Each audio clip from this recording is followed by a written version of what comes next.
구약성경 10쪽에 있습니다. 창세기 9장 1절에서 29절까지. 찾았으면 아멘. 찾았으면 아멘. 우리 한 목소리를 따라하겠습니다. 시작. 하나님이 노아와 그 아들들에게 복을 주시며 그들에게 이르시되 생육하고 번성하여 땅에 충만하라. 땅의 모든 짐승과 공중의 모든 새와 땅에 기는 모든 것과 바다의 모든 물고기가 너희를 두려워하며 너희를 무서워하리니 이것들은 너희의 손에 붙였음이니라. 모든 산 동물은 너희의 먹을 것이 될지라. 채소같이 내가 이것을 다 너희에게 주노라. 그러나 고기를 그 생명되는 핏째 먹지 말 것이니라. 내가 반드시 너희의 피 곧 너희의 생명의 피를 찾으리니 짐승이면 그 짐승에게서, 사람이나 사람의 형제면 그에게서 그의 생명을 찾으리라. 다른 사람의 피를 흘리면 그 사람의 피도 흘릴 것이니 이는 하나님이 자기 형상대로 사람을 지으셨음이니라. 너희는 생육하고 번성하며 땅에 가득하여 그 중에서 번성하라 하셨더라. 하나님이 노아와 그와 함께한 아들들에게 말씀하여 이르시되 내가 내 언약을 너희와 너희 후손과 너희와 함께한 모든 생물 곧 너희와 함께한 새와 가축과 땅의 모든 생물에게 세우리니 방주에서 나온 모든 것 곧 땅의 모든 짐승에게니라. 내가 너희와 언약을 세우리니 다시는 모든 생물을 홍수로 멸하지 아니할 것이라. 땅을 멸할 홍수가 다시 있지 아니하리라. 하나님이 이르시되 내가 나와 너희와 및 너희와 함께하는 모든 생물 사이에 대대로 영원히 세우는 언약의 증거는 이것이니라. 내가 내 무지개를 구름 속에 두었나니 이것이 나와 세상 사이의 언약의 증거니라. 내가 구름으로 땅을 덮을 때에 무지개가 구름 속에 나타나면 내가 나와 너희와 및 육체를 가진 모든 생물 사이에 내 언약을 기억하리니 다시는 물이 모든 묵체를 멸하는 홍수가 되지 아니할지라. 무지개가 구름 사이에 있으리니 내가 보고 나 하나님과 모든 육체를 가진 땅의 모든 생물 사이에 영원한 언약을 기억하리라. 하나님이 노아에게 또 이르시되 내가 나와 땅에 있는 모든 생물 사이에 세운 언약의 증거가 이것이라 하셨더라. 방주에서 나온 노아의 아들들은 셈과 함과 야벳이며 함은 가나안의 아버지라.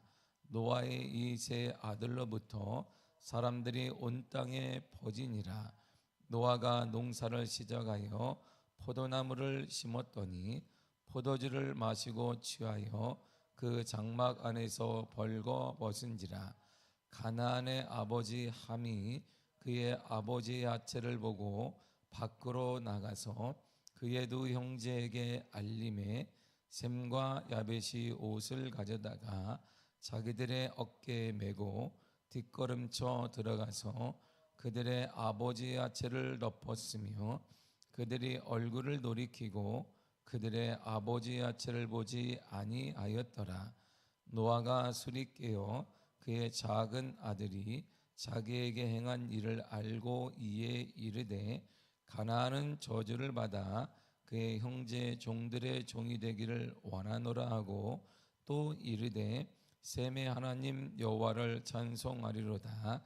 가나안은 셈의 종이 되고 하나님이 야벳을 창대하게 하사 셈의 장막에 거하게 하시고 가나안은 그의 종이 되게 하시기를 원하노라 하였더라.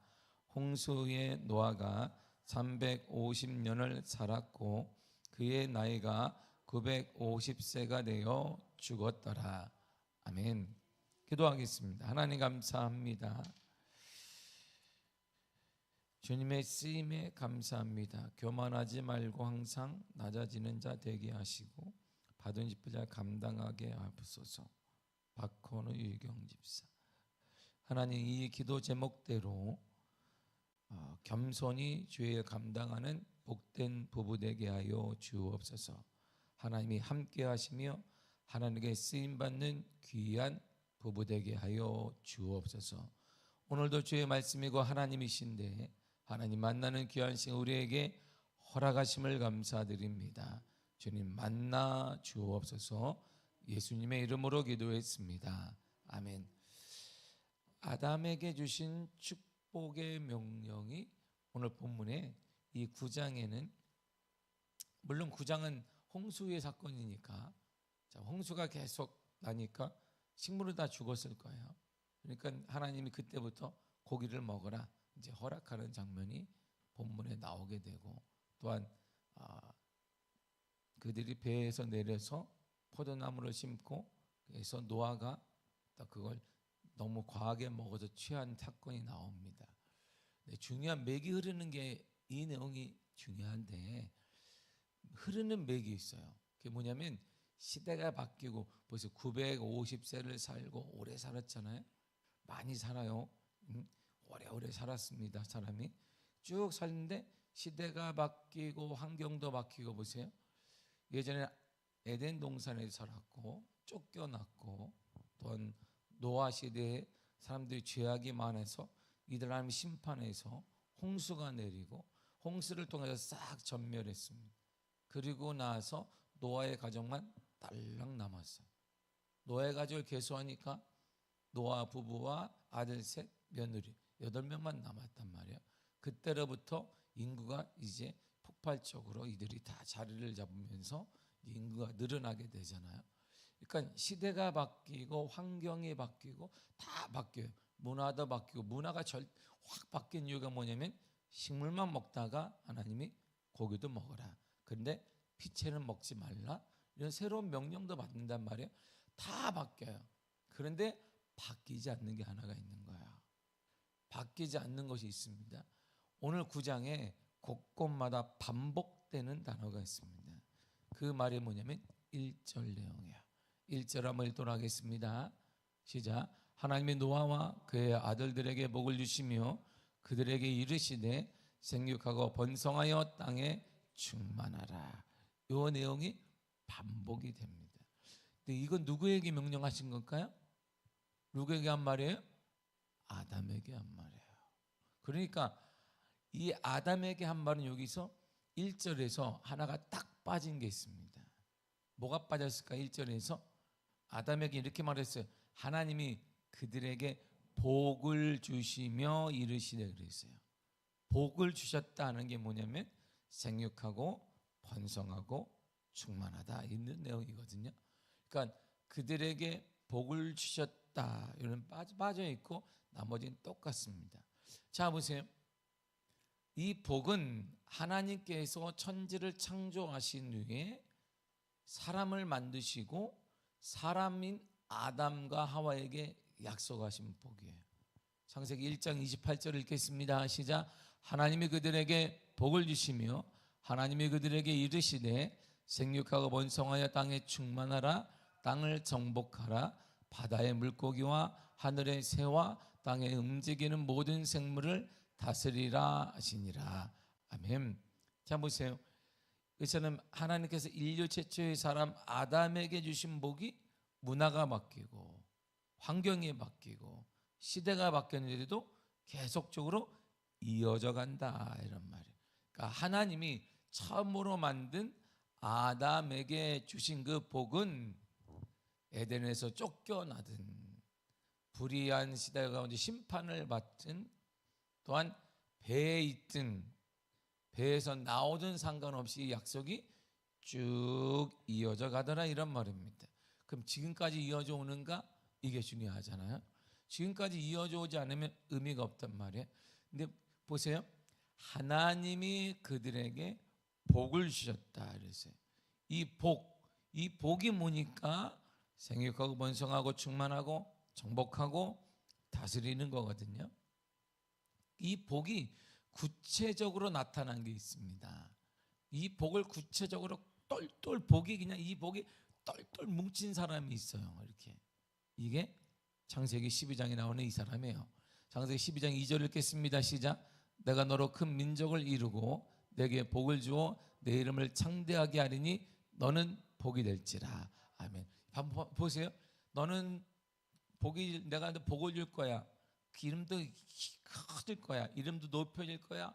민족을 넌 이루게 될 거야. 그런데 너는 아예 그냥 네 자체가 복이야, 이렇게 말해요. 보세요. 아담에게 하나님이 복을 주실 때 뭐라고 하냐면, 하나님이 그들에게 복을 주시되 생육하고 번성하고 충만하고 정복하고 다스리라 그랬어요. 그런데 아예 그냥 복으로 딱 뭉쳐진 사람이 있어요. 그 사람이 바로 아브라함이에요. 아브라함. 그래서 아브라함을 뭐라고 하냐면 우리는 믿음의 조상이다라고 하는, 믿음의 시조라고 우리가 말하게 된단 말입니다. 하나님께서 아브라함에 복을 주셨다고 하셨습니다. 그 복이란 생육하고 번성하고 땅에 충만한 것이고 땅을 정복하는 것이고 그리고 다스리는 거야. 그 복은 아브라함을 통해 구체적으로 나타났습니다. 아브라함 자체가 바로 그 복덩이에요. 복덩이. 그래서 우리가 보면 어유 복스럽네, 복덩이네, 이렇게 예전에 그 조선시대 때 어이구 며느리를 볼 때 복스럽게 생겼네, 복덩이다라고 말하는데 그 복이 뭔지는 모르겠습니다만 이런 말입니다. 그런데 하면 그 복이 아브라함이 구체적으로 믿음의 조상의 그 복이 어디까지 가냔 말이에요. 어디까지. 이게 중요한 거. 어디까지 흐르냐, 그 내용을 성경이 이렇게 말하는 거예요. 갈라디아서 3장 14절입니다. 시작. 이는 그리스도 예수 안에서 아브라함의 복이 이방인에게 미치게 하고 또 우리로 하여금 믿음으로 말미암아 성령의 약속을 받게 하려 함이라. 아멘. 하나님께서 예수 그리스도 안에서 아브라함의 복이 이방인에게 미치게 했다 그랬어요. 우리는 이방인이에요 원래. 왜냐하면 이스라엘 백성들이 아니니까. 성경의 누구 내용이에요? 이 내용은 이스라엘 백성들 내용입니다. 이게 이스라엘 백성들의 내용이 이스라엘의 역사예요. 그러니까 이들은 되게 편하겠죠. 유대인들은 볼 때 와, 이야, 우리 내용이네. 자기들 내용이니까. 자기들 왕들 내용. 우리는 뭐 조선시대의 4대 17대 왕이 누구예요? 그러면 우리 몰라. 근데 우리는 남의 나라 왕도 알아. 솔로몬도 알고 솔로몬의 아들 르호보암도 알고 뭐 거기서 솔로몬에게 반역한 여로보암도 알고. 근데 우리는 우리나라는 17대 조선 17대 왕이 누구일까요? 대종, 대세, 문단세, 예성, 연중, 임명선 막 이렇게 따져야 된단 말이에요. 손가락 다 한다면 그렇구나 이렇게 얘기하는데 남의 나라 왕도 안단 말이에요. 그게 결국 우리는 이방인이에요. 이방인. 유대인이 아니기 때문에. 그런데 하나님께서 예수 그리스도 안에서 그 아브라함의 복, 그 복이 이방인 우리에게 미치게 했다 이렇게 말합니다. 아브라함의 복이란 하나님께서 아브라함에게 약속하셨던 언약의 축복을 말하는 거예요. 너는 그냥 복이야. 네가 가는 곳마다 너 저주하잖아, 저주받는다. 축복하잖아, 축복받는데 네 자체가 복이야. 복덩이야, 복덩이. 이 복이 뭐냐면 쭉 거슬러 가니까 하나님이 아담과 하와에게 하나님이 그들에게 복을 주심이 이르시되 이러면 그 복이 네야, 너다 이런 말이거든요. 아브라함은 유대인이나 그리스도인 모두에게 믿음의 조상입니다. 그러면 하나님께서 약속하시고 명령하신 복은 바로 누구의 복을 말하냐면 우리의 복을 말하는 거야. 결국 창세기 1장 28절 이 복은, 그리고 문화가 다르고 시간이 흐르고 뭐 폐역하고 심판하고 무지개가 뜨고 막 여러 가지 현상 가운데 쭉 이어져 왔지만 그 복이 그대로 노아에게 갔고 그 복이 구체적으로 아브라함을 통해 나타났고 그 복이 쭉 가니까 우리에게까지 오게 되었다 이런 말입니다. 결국 하나님이 허락하신 이 창세기 1장 28절의 복은 지금 누구의 것이냐면 우리의 것이 됐다 이런 말입니다. 그리고 그 복은 이렇게 받는 거. 어떻게 받아요? 그 복은 그렇다면 우리가 아브라함의 복, 하나님이 약속한 창세기 1장 28절의 복과 아브라함의 복을 우리는 어떻게 받을 수 있냐면 성경이 이렇게 딱 가르쳐 놓았어요. 이렇게 받는 거야. 그 복을. 여러분 복을 다 받으시기를 바랍니다. 어떻게 받는데? 이렇게 받는 거지. 갈라디아서 3장 9절입니다. 시작. 그러므로 믿음으로 말미암은 자는 믿음이 있는 아브라함과 함께 복을 받느니라. 아멘. 복을 받는다. 누구와 함께? 아브라함과 함께. 아브라함도 받고 나도 받는단 말입니다. 누가? 믿음이 있는 자. 믿음으로 믿음으로 말미암아. 이 한 절의 짧은 절에 반복되는 단어가 두 번이나 믿음으로. 믿음이 있는, 결국 아브라함도 뭘로 받았다? 믿음으로 받았고, 우리도 믿음이 있으면 아브라함과 같은 복을 받는다, 이런 말입니다. 그래서 오직 의인은 믿음으로 말미암아 산다 그랬습니다. 우리는 아브라함의 후손이에요. 그래서 우리는 아브라함의 복을 받습니다. 즉 복이 됩니다. 하나님께서 약속하시고 명령하신 복을 받은 사람 바로 복이 된 사람입니다. 어떻게 복을 누릴 수 있는가? 믿음으로만 된다, 이런 말이에요. 오직 믿음으로, 오직 믿음으로 지금도 믿음으로 되는 것이고, 그래서 주님도 말씀하시길래 믿음대로 될지어다 그런 거예요. 여러분은 믿음대로 되는 것입니다. 앉아있다고 되는 거 아니에요. 신앙생활 오래 했다고 되는 것도 아닙니다. 신앙생활이 짧든 길든 상관없이 믿음으로 되는 것입니다. 우리 인생도 마찬가지입니다. 믿음으로 되는 것입니다. 할렐루야. 우리 인생은 믿음으로 되는 거예요. 그래서 주님은 이렇게 다시 약속하셨습니다. 에베소 1장 3절입니다. 시작. 찬송하리로다 하나님 곧 우리 주 예수 그리스도의 아버지께서 그리스도 안에서 하늘에 속한 모든 신령한 복을 우리에게 주시되. 아멘. 하나님이 약속하셨어요. 자, 예수님이 내가 약속했다. 뭘 약속했습니까? 예수 안에 있는 사람은 하늘에 속한, 보세요. 저 중요한 단어가 뭐냐면 모든 하늘에 속한 신령한 복, 이게 아니라 하늘에 속한 모든 신령한 복을 주신다, 이런 말. 우리로 말하면 받는다, 이런 말이에요. 누구 안에서? 예수 안에서. 예수 안에 어떻게 구하는데요? 예수 안에는 믿음으로 구하는 거야. 할렐루야. 그래서 기도를 하든 믿음으로 해야 되는 것이고, 헌신을 하든 믿음으로 하는 것이고, 말을 하든 믿음으로 하라는, 믿음으로. 감정으로 하지 말고 그냥 승들대로 하지 말란 말입니다. 말을 해도 믿음으로 하고, 보아도 믿음으로 보고, 생각을 해도 믿음으로 생각하고, 우리가 막 어떤 거 해도 믿음으로 하지 않은 모든 죄는, 것들은 다 죄야, 죄. 성경이 말하는 것이. 믿음으로 보지 않는 것도 죄이며, 믿음으로 말하지 않는 것도 죄이고, 믿음으로 생각하지 않는 것도 죄이고, 이 땅을 바라보면 이제 희망이 없어, 이제는 뭐 다 끝난 것 같아. 누가 끝났다고 하는데? 주님이 끝났다고 하더냐? 그렇지 않은 그 생각 자체가, 그 언어 자체가 죄인 거예요. 그래서 이 땅에 지금 죄악이 관영한 거예요. 지금 이 세상을 볼 것도 우리가 하는 언어를 보란 말. 여러분, 정말 그게 믿음의 말이냐? 믿음의 행동인가? 그렇게 열매를 보면 아는데 열매가 없잖아요. 계속 열매가 없는 거예요. 열매가. 믿음의 열매가 없잖아요. 이게 내 믿음대로 된다고 하시는데, 하나님은 우리에게 약속하셨습니다. 그리스도 안에서 하늘에 속한 모든 신령한 복, 하늘에 속한 신령한 모든 복, 얼마나 감격과 은혜와 하늘의 축복과 하늘에 대한 소망과 막 갖는 것이죠. 우리에게 주시겠다고 하셨어요. 하나님의 신령한 모든 복을 우리에게 주셨습니다. 그러니까 주셨어. 하늘에 속한 모든 신령은 예의 없이 빠짐없이 모두 주셨습니다. 그러면 약속을 받는 비결은 딱 하나예요. 믿음으로 받는 것입니다. 그래서 우리가 교회 나오면 가장 많이 듣는 소리가 믿음으로, 기도하자, 믿음으로. 근데 우리가 왜 없을까요? 믿음이 없는 거지. 정확한 표현은 믿음의 사람이 믿음이 없는 거예요. 그리스도인에게 그리스도가 빠져 있는 것처럼 믿음이란 불은 있는 사람들에게 믿음이 없는 거예요. 우리는 확률로 하는 거, 확률 게임을 아직도 갖고 있어요. 이게 확률 게임을 갖고 있습니다. 그래서 우리가 비행기가 막 요즘에 무한에서도 그렇고, 미국에서도 비행기가 막 폭파에 다 죽고, 또 작은 비행기가 또 미국에도 있어 말이에요. 죽었어. 몇 사람이 죽고 막 있어요. 사람들은 그럼에도 불구하고 올 설 명절에 나 같으면 어떻게 돼? 우리 같으면 어떻게 돼? 무한 사고 났으니까 비행기를 안 타야 되는데 가장 많은 사람들이 나갔어요. 올 설에.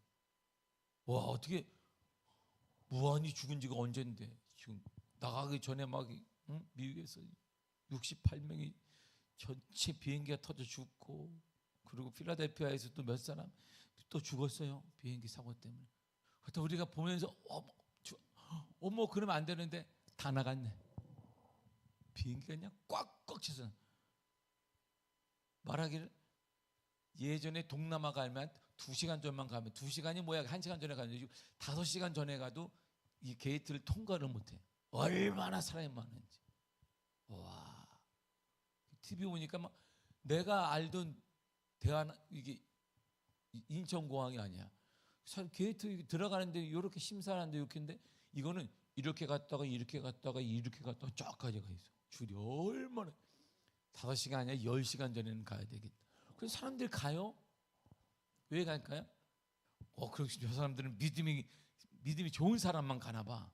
그래 나는 죽지 않으리라는 믿음을 가지고 있기 때문에 나는 비행기를 탑니다. 그런 거예요. 확률 때문에 확률. 왜? 기껏 죽어봐야 뭐 몇 분의 하루에 몇 천 대가 세계에서 막 뜨는데 그래서 그러니까 사람들이 볼 때는 확률적으로 보니까 나는 안 죽겠구나. 그래서 타는 거예요. 믿음으로 비행기를 타는 사람이 어디서 확률적으로 타는 거지. 우리가 지금 그렇게 사는 거예요. 어쩌면 확률과 믿음을 혼동하는 거예요. 이거는 내가 경험상으로 볼 때 잘 되겠구나. 그럼 얼굴이 밝아져. 그래 내가 인생을 쭉 살아왔는데 이건 안 풀릴 거야. 그럼 막 짜증도 나고 언어도 달라져. 그러면서 소위 그걸 기도를 한다고 하니까 결국 내 내면에는 믿음이 아니라 확률이 있는 거예요. 확률. 내가 인생을 살아봤는데 내가 인생을 쭉 살아봤는데 이거는 거의 안 돼. 그러면서도 기도를 하면 하나님이 해주시면 좋겠습니다. 아멘. 이렇게 하는 거지. 이렇게. 결국 우리의 대부분의 신앙생활은 믿음이 아니라 확률을 갖고 있는 거예요. 우리의 경험, 인생을 쭉 살아봤더니 이건 안 되는 거야. 무점이 어떻게 하나? 내가 무슨 이거 안 되지. 무점은 그냥 뭐 약 바르면 되는 거지. 이처럼 이것이 크든 작든 상관없이 왜 성경에서 믿음에 대한 얘기를 계속 하냐면 예나 지금이나 사람은 믿음이라는 허울 아래 내면을 딱 열면 확률을 갖고 있는 확률. 내가 살아보았더니 인생을 쭉 살아보고 경험해 보았더니 내가 사회생활 해봤더니 사람들을 만나봤더니 그건 안 되는 거야. 근데 왜 기도해? 그리스도인이니까 해보는 거야. 그 기도가 우리를 지치게 하는 거야. 그래서 믿음의 기도는 역사하는 힘이 있습니다. 할렐루야. 오늘 역사 이런 간절함과 확신을 가지고 기도를 해야 하는데 우리는 내가 살아봤는데 내가 경험해 깊은 영적 생활을 얼마나 경험하셨는데 영세계가 깊습니다. 여러분 영적인 세계가요. 요게 다 했자면 또 들어가. 이게 다 했자면 계속 들어가요. 그래서 계속 기도를 깊이 하는 사람은 겸손해. 왜? 쭉 들어가기 때문에. 이 정도가 끝이겠자면 더 깊어요. 끝이겠자면 더 깊어. 어설프게 하니까 그런 거야. 기도를 해도 믿음을 갖고 기도하시고. 그래서 믿음으로 하자면 모든 것은 죄라고 성경에 말하는 거예요. 왜요? 숱한 사람들이 아담 이후로 자신의 인생의 경험과 모든 것들을 가지고 확률을 가지고 갖고 있는 거예요. 손에 딱 쥐고. 믿음은 확률이 아닙니다. 내게는 0%야 이게. 당연히 안 되더라도 오늘 하나님이 하시면 되는 거야. 하나님이 역사하시면 된다. 이게 믿음의 이게 참 저 사람 좀 그렇지 않아요? 몰라서 그런 거고. 그렇게 무식한 예수님 만나보지 못한 사람이 하는 얘기야. 그냥 이렇게 맨날 책 읽는 사람이 했던 얘기나 그런 것이지 깊이 예수를 경험한 사람들은 다르단 말입니다. 사랑하는 성도 여러분, 우리에게는 믿음이 필요합니다. 저 여러분들은 믿음이 필요한 거야. 믿음의 기도가 필요합니다. 믿음의 역사가 필요합니다. 믿음으로 기도하시기를 바랍니다. 마지막으로 히브리 10장 38절과 9절을 쉬운 성경으로 한번 읽어보도록 하겠습니다. 시작. 나와 함께 의롭게 산 사람들은 믿음 때문에 생명을 누릴 것이다. 그러나 믿음에서 뒤로 물러난 사람들을 내가 기뻐하지 않겠다. 우리는 뒤로 물러나 하나님께 버림을 받을 사람이 아닙니다. 우리는 믿음으로 구원함을 받을 사람들입니다. 아멘. 보세요. 믿음으로, 믿음 때문에 생명을 누려, 믿음 때문에 살아난다 이런 말입니다. 믿음 때문에 살아나는데 믿음의 뒤로 물러난 사람, 그 사람 하나님이 기뻐하지 않는다. 하나님의 응답도 없고 역사도 없다, 일어나지 않는다는 말입니다. 오직 구원, 회복, 하나님의 건져주시는 것, 모든 수렁에서, 우리의 죄악에서 건져주시는 건 믿음으로 가능하다 이런 말이에요. 오늘도 믿음으로 기도하시기를 바랍니다. 꽉 막혀 있습니다. 이 나라가 꽉 막혀 있습니다. 우리 가정도 어쩌면 꽉 막혔는지, 우리 자녀들도 꽉 막혔는지 모릅니다. 이때 우리가 할 일은 기도가, 믿음의 기도가 필요한 것입니다. 믿음의 기도는 살릴 수 있습니다. 믿음의 기도가 이 나라를 일으키고 여러분의 가정 행복시키고 우리 자녀의 길을 열 수가 있으면 가장 중요한 우리 자녀들의 복음의 역사, 구원의 은혜가 임하게 되는 것입니다. 하늘나라와 지옥은 여러분 협박용이 아니란 말입니다. 협박용. 이게 하늘나라 지옥은 이것 때문에 우리가 예수 그리스도를 경험하고 믿고 이 땅에서 손해보며 살고 주의 말씀을 따라가는 것입니다. 이 하나 때문에 자녀들이 지옥으로 가는데 우리가 가만히 있을 수는 없는 거예요. 가슴을 치고 주의 역사해달라고 믿음으로 구하시기를 바랍니다. 이것이 가장 큰 축복인 것입니다. 자녀에게 주신 가장 큰 축복은 바로 복음이고 믿음의 기도인 것이에요. 이러한 축복의 은혜가 여러분의 가정에 나타나는 간절히 축복합니다. 기도하겠습니다. 하나님 감사합니다.